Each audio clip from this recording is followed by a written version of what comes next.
नमस्कार मंडळी, आपण आज आलो आहे माता रुक्मिणीचे माहेरघर कौंडिण्यपूर या ठिकाणी। सर्वात प्रथम दत्तात्रय भगवानांचं दर्शन घेऊन आम्ही आतमध्ये गेलो। नंतर गर्भगृहात जाऊन आम्ही विठ्ठल रुक्मिणीचे दर्शन घेऊन पुढे निघालो। त्याच्याच बाजूला असलेल्या एका खोलवर गुफेमध्ये जाऊन आम्ही शंकरजीच्या पिंडीचे दर्शन घेतले। आणि हो मित्रांनो, तुम्ही जर पावसाळ्याच्या दिवसामध्ये या गुफेमध्ये जात असाल तर सांभाळून जा।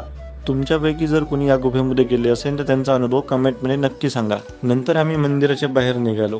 जेवढे सुंदर दृश्य मंदिराच्या आतमध्ये आहे तेवढे सुंदर दृश्य मंदिराच्या बाहेर सुद्धा आहे, कारण हे मंदिर थोडक्यात निसर्गाच्या सानिध्यात वसलेले मंदिर आहे। मंदिराच्या बाजूला वर्धा नदी वाहते। या नदीचे प्राचीन नाव जर तुम्हाला माहिती असेल तर कमेंटमध्ये नक्की सांगा। नंतर आम्ही नदीच्या घाटावर आंघोळ करून आमच्या घराकडे निघालो, पण बाहेर निघताच आम्हाला हे काका भेटले। काकांनी म्हटलं की आमच्या इथल्या सुप्रसिद्ध असलेल्या कच्च्या चिवड्याची एकदा चव करून बघा। काकांच्या शब्दांचा मान ठेवून आम्ही स्वादिष्ट कच्चा चिवडा खाऊन घराकडे निघालो। पण घरी येता अंधारही पडला होता आणि भूकही लागली होती, त्यामुळे आम्ही तिघांनी एक एक दाबेली खाऊन आमची भूक मिटवली। नंतर तिथे बाजूनच असलेल्या बासुंदी चहा पिऊन आम्ही दिवसाचा अंत केला।